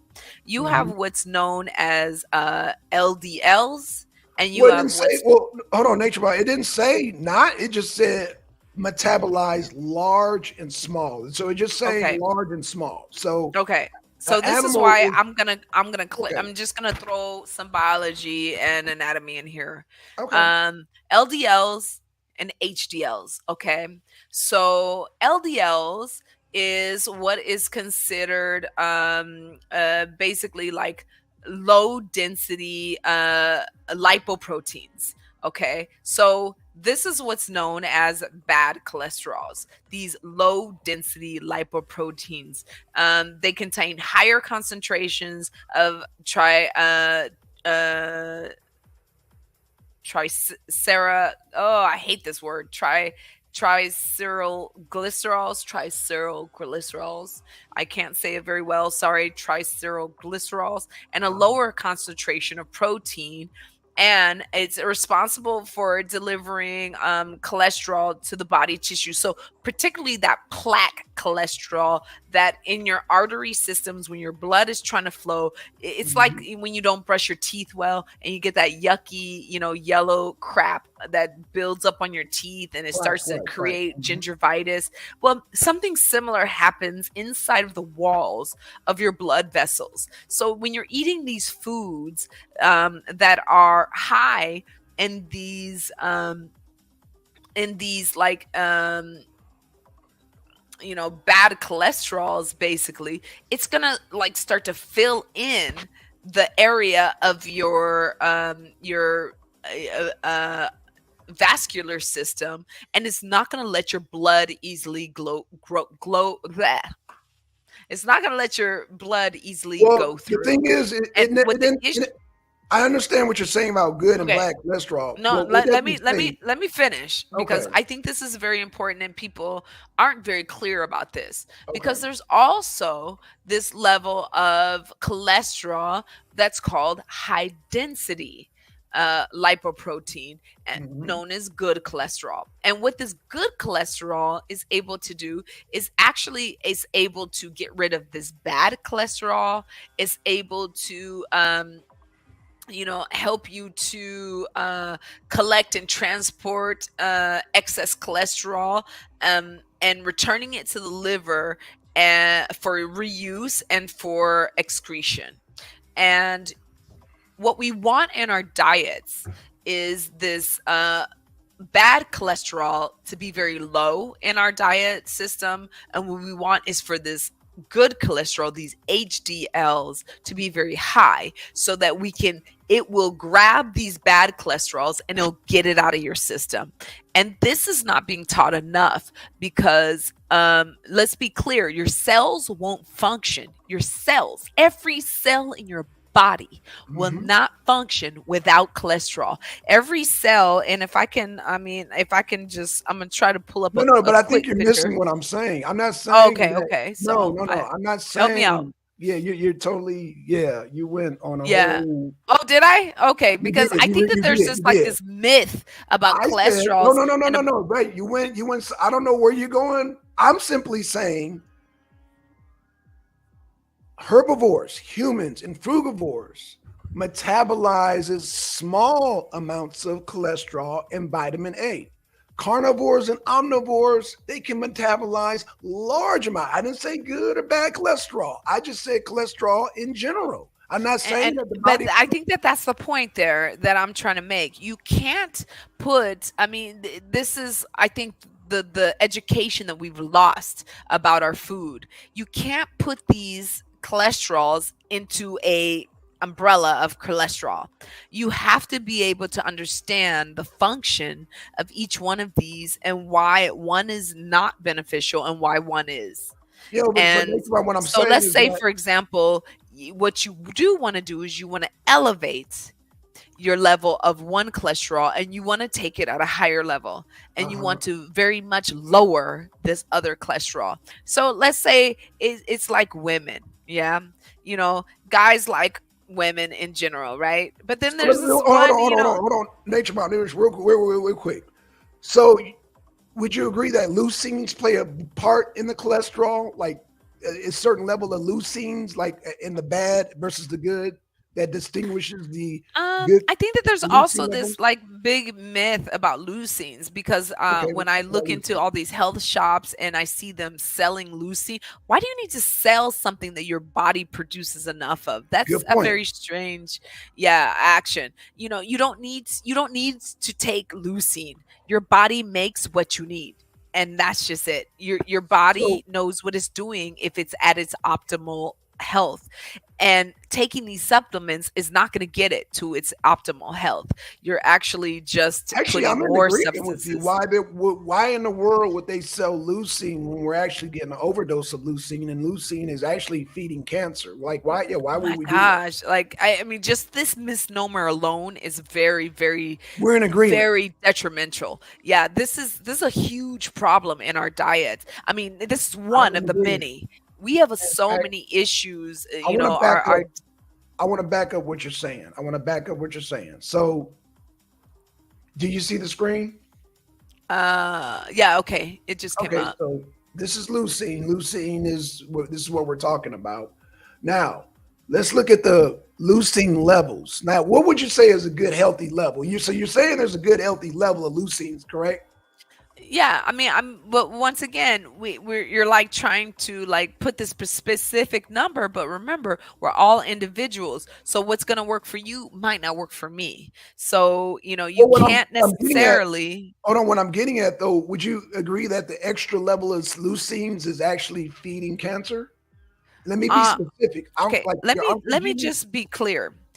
Any excess of anything, Okay. anything, when you put any excess in your body, and I will very much point this towards the supplement industry. When you're putting too much of anything in your body, Hmm. you are asking cells to overproduce. When your cells overproduce, you're going to have misfunction. When your cells overproduce, you're going to have excessive growth. Excessive and So out of control growth means you are more than likely going to face some type of autoimmunity issue, inflammation, or cancer. So what you're saying is that okay, so cancer, you agree with this definition, is a disease which some of the body cells, I think you just said this, grow uncontrollably and spread to other parts of the body. You agree with that, correct? Absolutely. Okay. So, I mean, um and let's be clear, our bodies, and that this is the other thing that people don't understand. Our bodies are already producing cancer all the time. absolutely. We're But when your body is in optimal function, Hmm. your body it creates apo, oh gosh, I hate this word. It's another very scientific term. I won't even say it. So, apopos, because I should write about it in about 5 minutes after I get off of this. No problem, no um, problem. but Well, like I said, it's basically, not gonna, it's we're not gonna the cram it process. all into one show. We're gonna Yeah, we do can't. we can do But this. basically, what our bodies are able to do is bodies, when they're in optimal function, they're able to eat these cancerous and these cells, and signal cells that are overproducing or underproducing or not producing well, and they're saying, you know what, die. It's like having a bad neighbor, and you go to that neighbor and you ring his doorbell and he comes to the door and you say, die. Our cells are able to do this when we are optimally functioning. Uh-huh. What happens is that we put overstimulation into these cells. We put the wrong foods, whether they are meat based or vegetable based, into our bodies that are working against us. And what happens is our body is no longer able to send those signals or those enzymes to say cell die. And Okay. then the cancer becomes dominant. and it's Okay. able to eat up good cells. It's able to tell it to block good cells, and it's able to tell good cells, you don't belong here, and we're about to take over this territory. That Okay. is when it becomes an issue. So what's important through nutrition is to understand this balance. And I'm gonna be honest with you, and you and we've had this conversation on the side before, All right. and maybe aren't in complete agreement, but uh, even over a carnivore versus herbivore diet, the Hmm. best, um, you know, um, the best uh, defense for the body is fasting. When you are able to fast and starve out these these sick cells, when you're able to go prolonged periods, what happens is your body starts to repair itself. It starts to go into regrowth. It So I starts gotta to ask you go. real quick. I gotta ask you, how do animals fast Animals fast naturally, when they sleep? and Right. we fast when we sleep, which is a great Okay. point. Okay. And but animals in the wild, we're not talking about domesticated animals. And In let's the look at wild. the Right. cats and dogs that are coming from people's houses that look as fat as people. Right. Sorry So to be so, animals naturally animals they fast naturally fast. by They sleeping. will go days and days without a meal, which is why you see such lean muscle, Yeah, but that's and not by why is that by choice though? Is that just because of survival it circumstances? doesn't matter if it's by choice or not. That's through natural selection. And I think that the problem that we've gotten far from is this idea of natural selection. We too used to survive through natural selection. Now we Mhm. survive through luxury. And Right. this Right. is luxury is a very huge cause to our diabetes epidemic, to our cancer epidemic, and to our obesity Yeah. epidemic. Okay. Well, real uh, quick. I mean, these are some good conversations for capitalism. But I want to share a screen real quick because I know you don't have a whole lot of time because we're still talking yeah, I about know, we gotta anatomy and go. we kind of got Woo. derailed here. Let me I mean, share there's a this with lot. you. This is a huge It is, it is, it conversation. is. You're Yeah. right. Because we were dealing with the mouth, and I almost went to the down to the stomach and the intestines, but I forgot to talk about the oils. Like you said, your eyes, your oils right now are being affected by the sandstorm. So I wanted to show you something real quick, Nature Mom. I wanted to show you something real quick. And again, I know you haven't studied the animals, but let me just say something real quick. So omnivores have more rod cells than cone cells. In humans and herbivores have more cone cells than rod cells. This is a diagram of an atlas of human anatomy by Frank H. Netter, MD. So he's saying that omnivores, frugivores, carnivores, humans, basically there's two classes when it comes to your eyes. You either have more cone cells or you have more rod cells. Can you see the screen? I'm looking. Okay, so let me go to the next one. So let me tell you the function.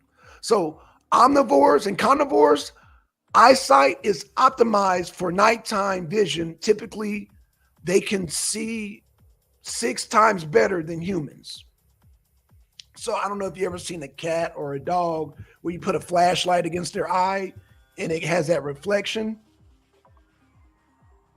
Yes. Okay, so basically they have more what they call um, rod cells. So again, you have rod cells, you have cone cells. Your omnivores, your carnivores have more. They're able to see at night because they have to hunt at night. Some of them hunt at night, but they have better vision. So But they're hunting what? Berries? no, they're hunting. No, no. Well, they're hunting no other animals. No Ah. berries. They don't So have to then hunt. They don't have to so hunt that berries. that puts them much more in the category of herbivores than omnivores. No, no. Let's go back. Let me say this again. I got you. Omnivores I got what you said, but I think have what's missing there is okay. just that point. These animals like owls, like bears, cats, dogs, who have this reflective ability because their eyes are adapted to night. Yeah, they are considered omnivores because they can eat fruits and Let, let vegetables me give you the and definition again. I think you're meat. missing what I'm No, saying. no, no. I'm not missing a thing. I'm Okay, going to be so very clear let's here. just talk. Let's just I'm talk cone. No, no, no, no. Let's talk I'm not cone missing a cells and thing, rod and I'm cells. gonna finish. I'm gonna Okay, let's finish keep the it simple, statement. right? Because you kind of lost I'm me. gonna finish the statement. All right, So great. just follow along here. Okay, So they are considered omnivores because they can eat fruits and vegetables as well as meat. But meat, what right? they are in their nature is they are herbivores. I'm sorry, they are carnivores. They are hunters. Omnivores. They're They are omnivores, hunting. They're hunting animals, right? and these hunting animals have this ability, this natural selection to hunt in the evenings. Okay, so we are not, we're not hunters. We are survivors. We are scavengers, to Hmm. be very clear. And that's why we can eat, and that's why our bodies have adapted to multiple innate systems, multiple digestive systems in one body. We've adapted to this because we are scavengers. You know, welcome to humanity, and we still show our scavengerhood in every Now, when way you of say life. scavenger, can you be specific? Like, are you So talking about meaning we will eat anything that keeps us alive so like roadkill? if we have to. Okay, okay, Talk to Jeffrey Dahmer. right. Got you, got you. Okay, okay. So what I'm saying though, I'm going back to the physiological makeup in comparison. And again, I'm using the Atlas of Human Anatomy by Frank H. Netter. He's saying that we us and herbivores tend to have more cone cells than rod cells. Because once again, we are not hunters. Okay, We've been hunters, as in, like, we humans have gone out during the day or night or whatever, and we've hunted animals because it right. was another source of survival. But But all we're the not omnivores, but we're okay, not we're not predators in the same way as sharks. We're not predators in the same way as bears, cats, but yet we are more scavengers. We will eat whatever we can, and as we've evolved mm-hmm, as a human species to be able to be dominant in technology and to use tools, we've mm-hmm. learned to become hunters. Don't forget, we were the prey in the beginning, and now we are the hunters because we've learned to rise above. But when I You know, when like I when I Michelle compare Latito. other hunting animals to humans, we're more scavengers than So kind of hunters. like how Michelle Latito has learned to eat airplanes. Exactly. He's a scavenger. Okay, so he's scavenging airplanes. So he has evolved to learn how to eat airplanes, and just like the glass cutters and people who eat rod And the cells guy and the evolved sword to. eaters and all that other. What Okay, animal okay. sits around and does that? What animal sticks a sword down No, their I mean throat I'm just into validating their your point. esophagus I'm and validating your. past their diaphragm, right? What Okay, animal does that? That's just, and that's the kind of creatures we've evolved into. We'll gotcha. we'll we'll put anything in our mouths. And Okay, Freud has a lot to say about that.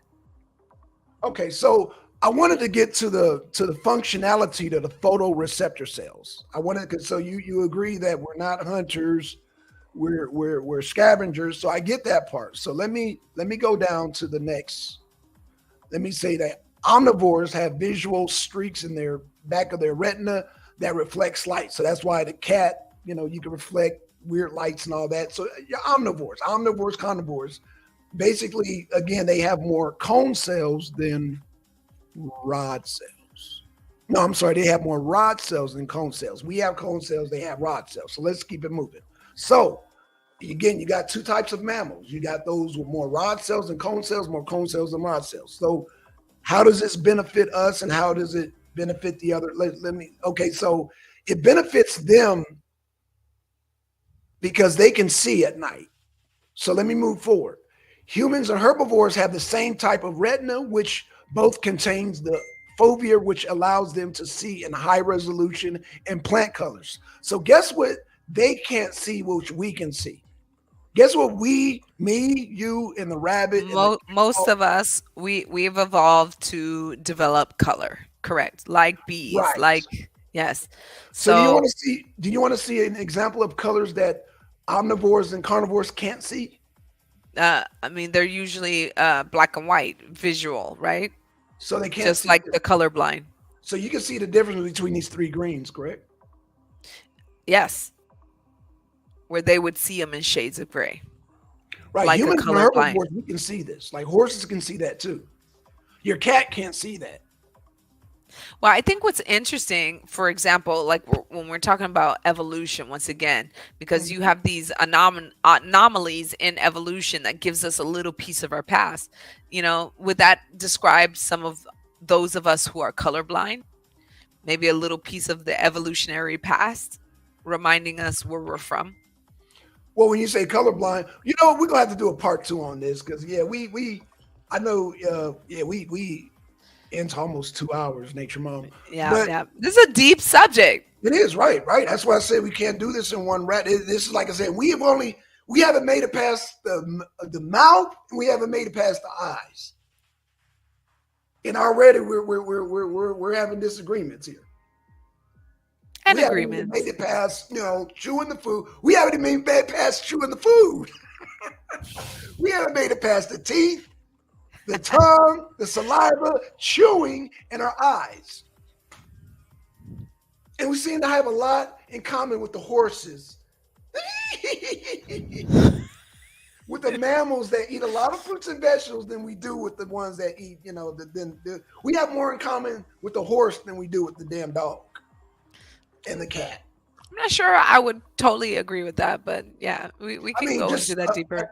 speaking, just scientifically speaking, I'm not saying, emotionally. I get what you're saying. Emotionally, what I'm saying, we attach to our dogs and cats, but I mean, we have more in common with the horse, dietary wise.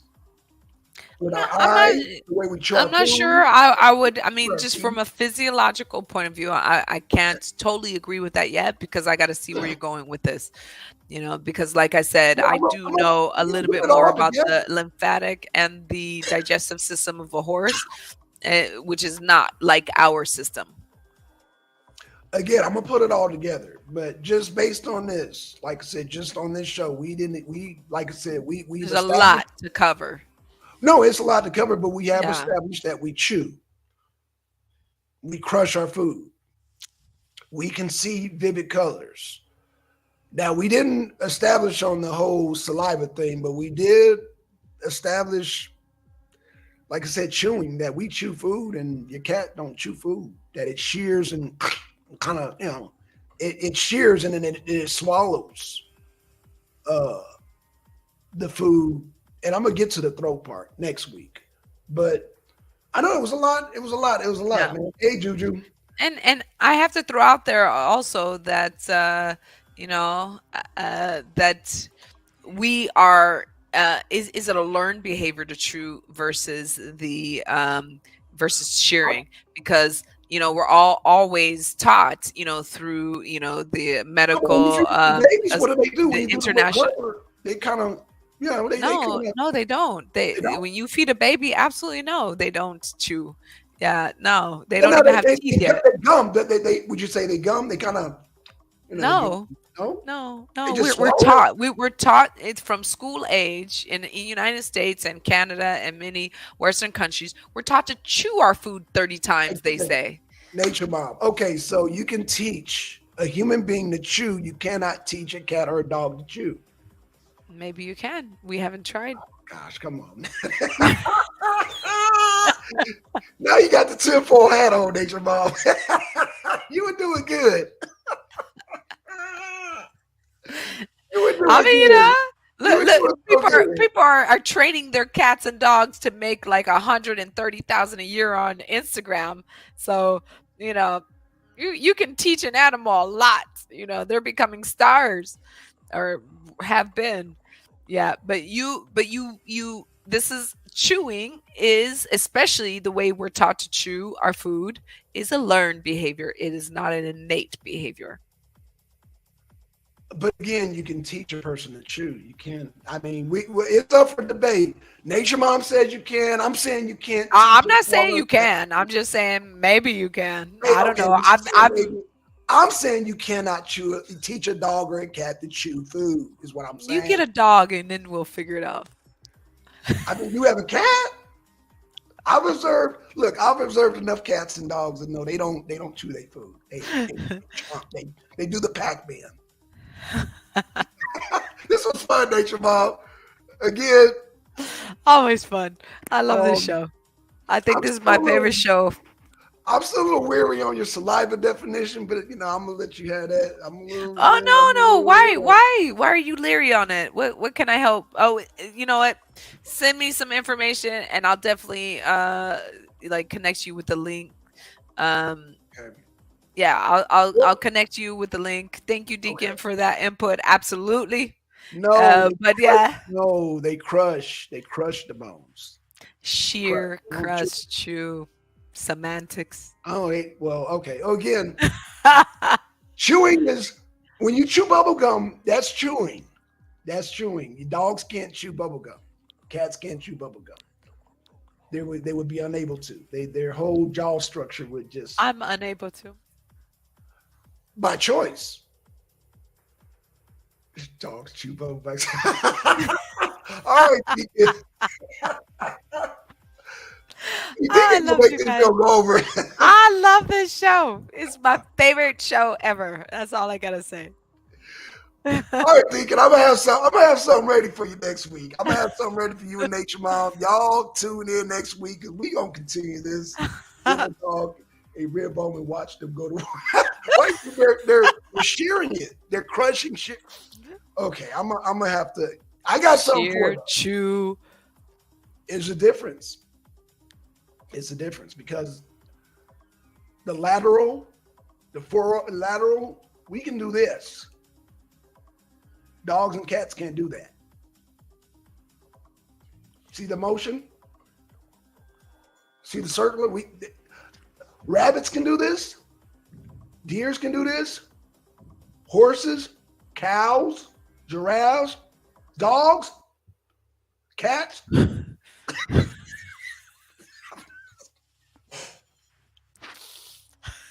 They don't do this. Cows do cows do I this? mean, we could do this too. No, we can do it, but they can't do this. No, we can do that, but they can't do what we do. That's a we're they, okay.